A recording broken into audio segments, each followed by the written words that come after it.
and we're going to go for a Sunday evening Serie A game. They're kind of living up to the hype at the moment. They're all getting a little bit dramatic. They're quite entertaining. And we were treated to Roma 1, Juve 1. And I thoroughly enjoyed this game. Honestly, I thought it was very energetic. It was dynamic. Both teams were there to win. There was no one just trying to see out the clock. It was just lots to enjoy. But my main thought, I'm going to talk about Juve first. My main thought is that, Andrea, they're finally passing it forwards. I couldn't believe it. There were so many forwards passes. It makes such a difference. Yeah, I was going to say on top of that, it's just the basics. That was my thinking of the whole time. Just like doing the basics actually good for once. You know, they're not panicking. They're a bit more organized. They're a bit more. So it's just adding that into it. That's what the manager's done since coming in, and I think that's helped a lot. And again, they've got such quality players that with the basics right alone, they can really cause damage to other teams. So yeah, so far in that sense, it's really good. But obviously, there's still more to come. But in just the basics, yeah, absolutely, it's a massive difference. It's great. It's great because obviously there's been a lot of talk now since Motta's left. Motta's had his say and Juntali's had his say, and everyone's kind of talking. And Motta said he wasn't given a fair crack and he didn't fall out with anybody. And he's, But Adam, when you see such a drastic turnaround in players' work effort, like their work ethic, the amount of like doing their doggies and running forward in numbers, and you do just kind of think he must have just completely lost the dressing room and they did not want to be anywhere near it. Yeah, I mean, I know he's had words about the fact that he didn't, exclude specifically Yildiz, for example, and he felt that he could have turned the tide in terms of their form. But ultimately, you could see there's a lot more kind of hard-working, thoughtful play with this Juventus squad. It looks like the Juventus of old in many respects, in the sense of that they were much more of a force in that final third. They looked threatening.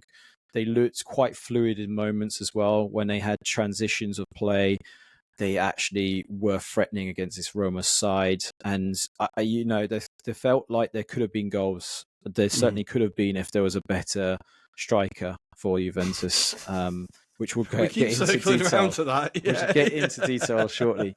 But actually, from a midfield point of view, I think that was far better display from this Juventus squad. I think, we saw the best of Thuram. We saw Locatelli, I thought, having the best game that he's had for Juventus this season alone.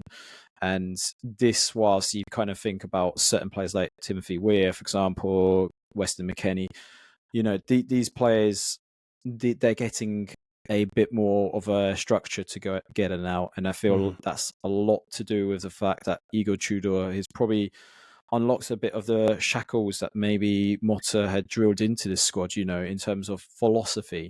It feels like with Motta, he was very adamant that they had to stick to a style of play. Whereas here, it feels like it's a lot more fluid. They can think around about how they play situations. And if it doesn't go to their way of playing it, then they can play it a different way. And I think that's the nice thing about this Juventus squad, is that they're starting to feel the benefits going forward. I feel problem is that probably the depth is the issue here, and the lack of optionality is maybe going to play a part in terms of whether Juventus find themselves in the top four or outside of the top four. So I think this is still good signs, and it wouldn't surprise me actually, off the back of maybe the run, whatever happens, Tudor gets a shot next season. Yeah, I think you could honestly, at this point, you could flip a coin as to whether they get into Europe or not. I don't know how this is going to go. I think it's going to be that close.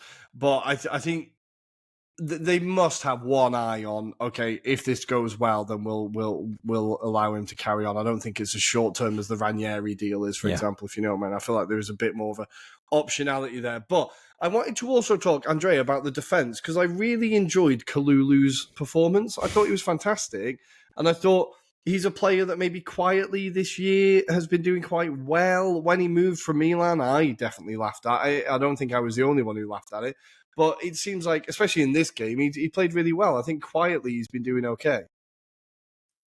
Yeah, I think at the start of the season as well, when he was playing, he was really good as well. I think he was the only shining kind of light in that Motta era, I think, really, especially in that first part of the season. But yeah, he's just comfortable on the ball. He can play both at right back, right wing back, centre back. He's very fluid in that sense. And he's got a lot of experience for such a young age as well, and I think that's shown throughout as well. And then especially when you've got players like Lloyd Kelly next to you, you are going to look really good as well. So to be honest, no, I think he's never going to come on the show, guys. He's never going to come on.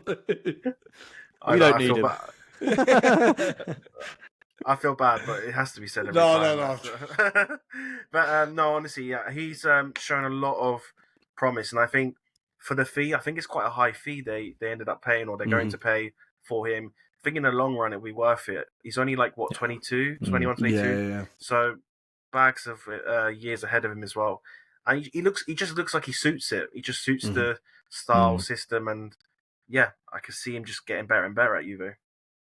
And I thought, just last thing on Juve, I thought it was a really ballsy approach to not start Coop Miners and be like, you're coming off the bench, you've not earned your place. Like, Adam, do you think this was a thing where, like, Motta was definitely, it felt like he was kind of being told to play Coop Miners, or he was just like going to die on that hill? But Tudor's like, no, okay, well, Gonzalez has been playing better, so Gonzalez starts. So I think it's quite an interesting point, no?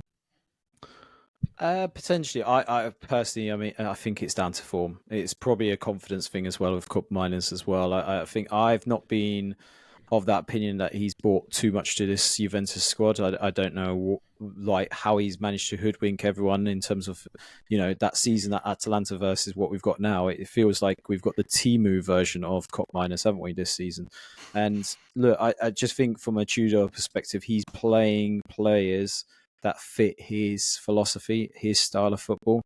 It just felt anyway in this particular game that whilst there is this over-reliance on Vlahovic at this moment in time, the others seem more than adept in their positions. I think they offer something that he wants to achieve.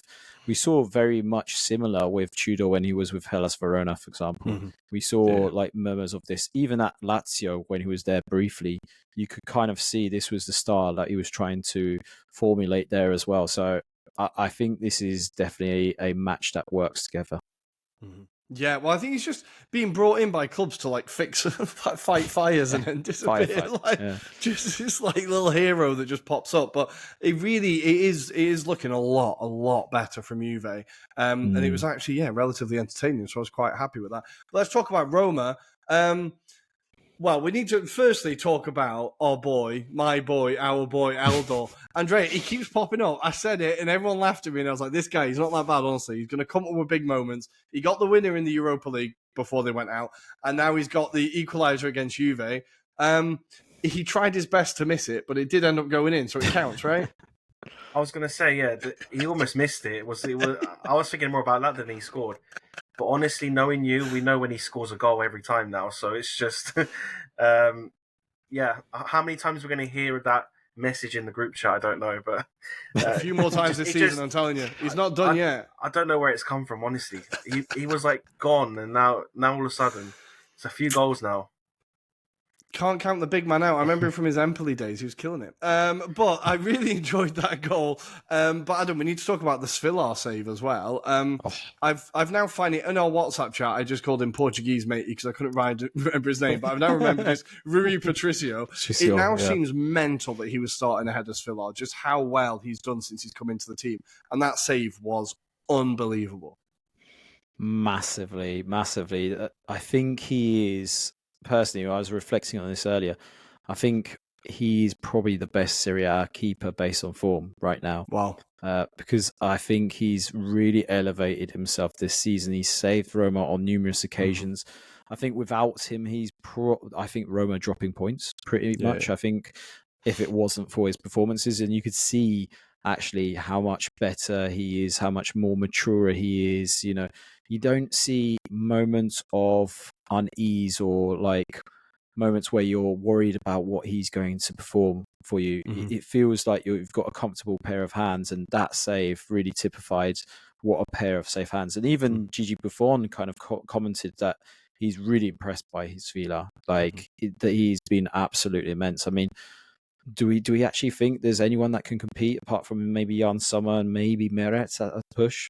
I mean, is there anyone? Sommer hasn't really stood out that much this year, although there was a game maybe that was in Champions League where he rescued there late on. I think like Sommer's always got a shout, but I think that's a very good shout with Svilar, honestly, because I think I kind of didn't really expect anything from him as a sub-keeper. I thought, they're just throwing him in because Rui Patricio's that bad. But Andrea, he has really been very, very good since he came in, 25 years of age. Other clubs are apparently now looking at him like, Roma are going to have a fight on their hands to keep hold of him. Possibly, yeah, but it's interesting at the start when he did join. He wasn't really in. Looked like he was going to be kind of like cut out the team at some point, but he's really. I think the glow up has been really impressive. So I think it's really good to point out. And I think, to be honest, I'd have to say yes, because I would have said David De Gea, but again, he's kind of gone quiet a bit. Yeah. He's starting to now kind of show that form again. But certainly for a consistent basis, and considering how poor Roma were, I think it just elevates kind of how good he's been, because they were in such a poor position. He's been one of the big reasons why they're up there again today. He just never seems that like stressed or worried. He's quite I think he's a very calming influence at the back, like you said, Adam. Just very calm, very collected, and like even that save, he's not then like bollocking his defenders like every other goalkeeper would. He just like stands up and gets on with it. And I think, I really like the energy that he brings. An energy I didn't enjoy. I'm finally willing to give up on Cristante. Like, frig me. What a frustrating, horrendous performance that was. And I was like, okay, I officially give up on him. But El Shaarawy, it's still unbelievable. Like, Andrea, every time I watch him, he's still able to like beat a man. He's still so key to this Roma attack. He's kind of evergreen, and Claudio Ranieri is really still getting the best out of him. I thought he was so like active in this game. Yeah, he's just someone that you worry if you're against them and he comes on, you worry. Or genuinely, there's something about him. He's creative. He scores. I know it's not always consistent, but he just has that in him. And maybe it's that kind of like wonder kid we saw before that he's just always had it, but obviously he's never gone to that level. But it's great to see, because I mean, in Italy, everyone. There's big fans of him in Italy at the time when he was younger as well. But it's good to see he kind of found a home at Roma for a while now. He's been there for a while and he's been doing it consistently. And what I like about him as well is that he hasn't had this ego that he should be up there, but also the fact that he's been on the sub so many times and it doesn't seem like he complains. He just gets on with it. And when he gets given his minutes, he takes it as much as he wants and then, scores his goals and it gives it his all, and I think that's really an important player to have in your team. Yeah, I thought he was fantastic. Again, honestly, I thought he caused Juve so many problems. And then Adam Dovbyk, he's starting to look a little bit more at home, could have had a goal, really, but he's starting to look a bit more comfortable in this team and more like the threat he should be. Yeah, I mean, he's got that physical presence about him, certainly, and I think he had a few crunching moment, shall we say, in this game. I think between him and Renata Vega, they had a bit of a battle, it's fair to say. And I think Dovbyk left one on Vega at one stage. Quite heavily, he was holding him, and then he went, fuck him. I'm going to crunch him now, basically. Finish him, but starve, basically. But he seems quite nimble on his feet as well. I think he's deceptively quite good on his feet as well. And you're right to allude to the fact that he seems much more comfortable than he did at the beginning of the season. I still feel his best kind of attributes is being the kind of fox in the box, kind of waiting for those opportunities. So I don't know if he's necessarily the person to build up play with, but certainly he's something that I would say Roma should maybe keep their hands on. I know there's been a lot of rumours of potentially maybe selling him on. But for me, I think if you're going to build this Roma squad going forward, you need to keep hold of players that are in form right now. And I think he's your best shot right now. Yeah, absolutely. I don't know if there's many other strikers you go out and get of that level, really, like or that Roma go out and get. But someone who unfortunately will be moving on is Claudio Ranieri, who kind of rather charmingly in his post-match conference did confirm that, stop, basta, I'm done. I said it was only ever going to be Roma or Cagliari. He said, I've travelled the world and now I want to see the world outside of football whilst travelling. And I think all of us the send-off he's going to get is just going to be incredible. Yeah. I just really hope there's a European place that they can celebrate when he leaves as well. Just every time I see him on screen, he makes me happy. So, really happy for him. We will miss him in Serie A and we will do a tribute when he leaves, I'm